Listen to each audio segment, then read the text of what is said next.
Hello folks, I'm back again to unbox another crowdfunding project that just arrived. This is one that wasn't extremely popular.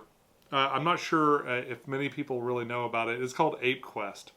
It was made by Mark Powell, and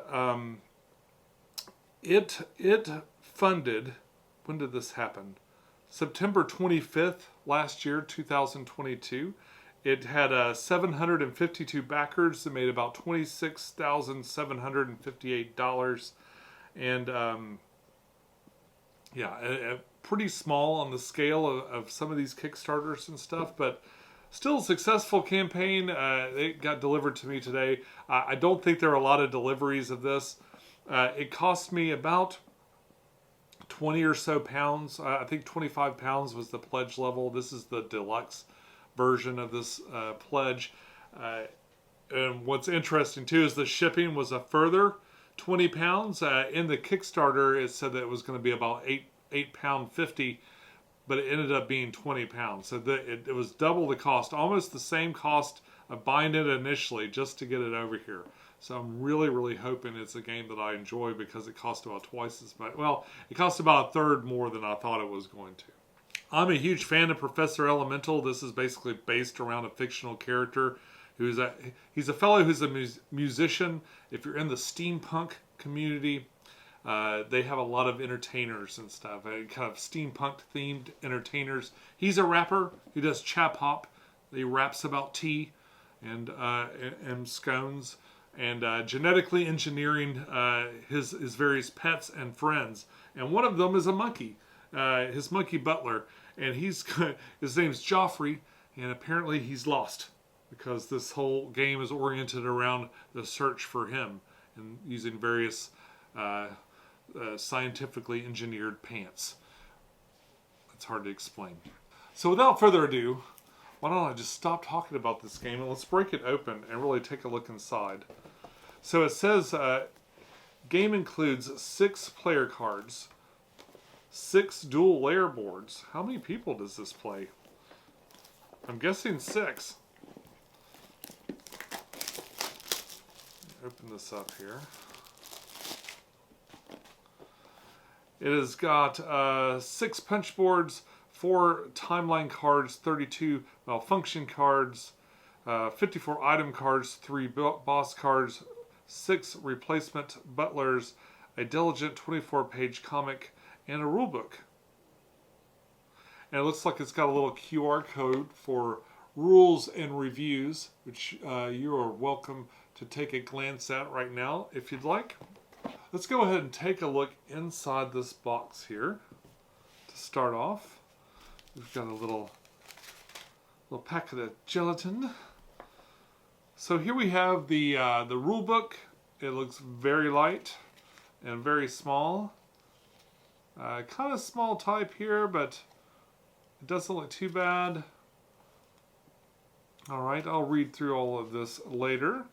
We've got a Professor Elemental comic. It looks like a little mini comic book in here. Oh, a very mini comic book. Ha! Oh, that's fun. I'll have to take a look at that later. There's also... oh, I'm not sure what this is. And here we have a set of cards. This says items, so item cards. I've never bought any games from this particular designer before, so I'm not sure what to make of it.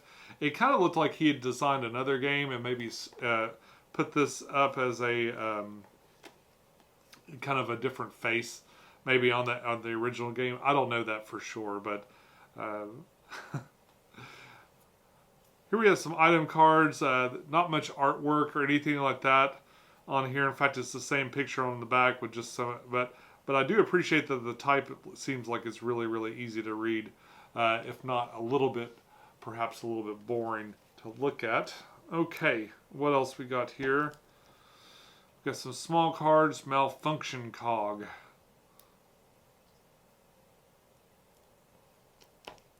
I'm kind of looking at the quality of the cards. Looks nice. We got kind of a linen finish. They're a little thin. They're a bit thin for what you typically would see, but they don't look bad. Especially if you were to sleeve them or something, I think that would be that would be just fine. We got some small cards here. These look like basically smaller versions of the first set of cards that I pulled out. Same artwork on the back. Very clear, big bold writing on the front. What all these things mean, of course, I won't know. I won't know, so why look?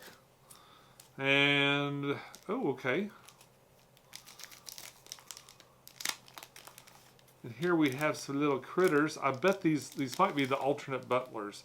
And this has some sort of mechanism where you can, where some of the cards have see-through elements. So you'll be able to kind of stack them in here and kind of change their stats. Their stats on the top and the bottom might change. We've got a number of different animals here. I really like this squirrel. I really like this squirrel here. And notice how it's got these little clear areas on the top and bottom. That's kind of interesting. That's a little bit more than basic out of that. And we'll set that aside. And what do we have here?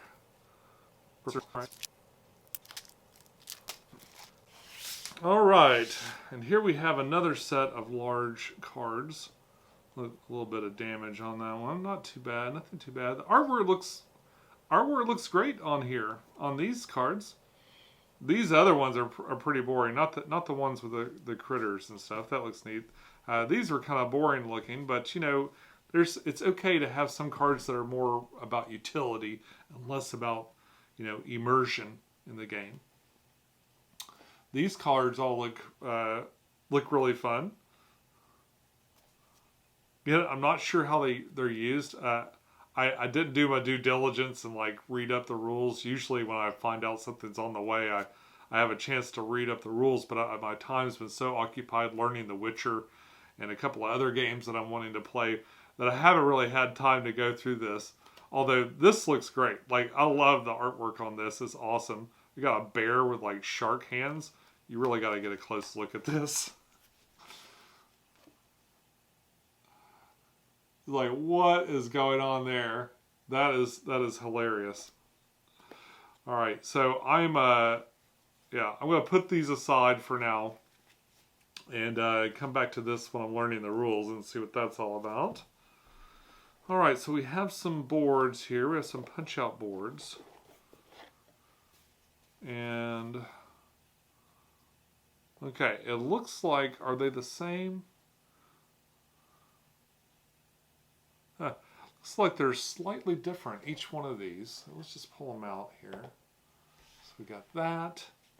So these must be the different player characters, or it looks like they have like slightly, well, it's like all of these are the same, but they have different labels at the bottom of them. So I'm thinking that they kind of have this, they kind of look like they're asymmetrical, but probably are not. They all have the same kind of effects going on and stuff. And over here, we've got some more dual layer boards. There's actually a lot of stuff in here. Let's pull this out.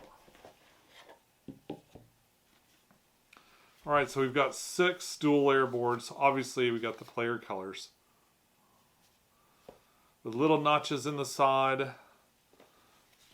As I understand it, I believe what happens with this, and these are pretty much all the same. You get a little notch cut out right here, a little notch cut out over here, and then one down here. My guess is these dials are going to go in here that you'll be able to spin around to kind of keep track of your hit points. Your hit points and your trouser malfunctions and your batteries and stuff. This is just an interesting way to keep that. And that's pretty neat. I like that. So that's about it. It's got enough for 6 people to play, it seems. I'll learn the rules and play it, and I'll let you know what the optimal player count is and whether or not to waste any time on the game at all. Just out of the box, this looks fascinating. It looks just interesting enough, just different enough to where I'm really curious. Like, I love the theme because I like that particular artist, but I think there might be something to this, and I'm excited to learn more about it. And when I do, I'll come back on and let you know all about it. So if you like watching me pull things out of boxes that come from crowdfunding projects, I've got a playlist right here. There's another playlist over here that's something the algorithm thinks you'll like, and I'd invite you to subscribe. I'm almost to 1,000. That's a big goal of mine this year. If you'd like to be a part of it, just click right there. Until next time, enjoy your games, and I'll see you soon. Bye-bye.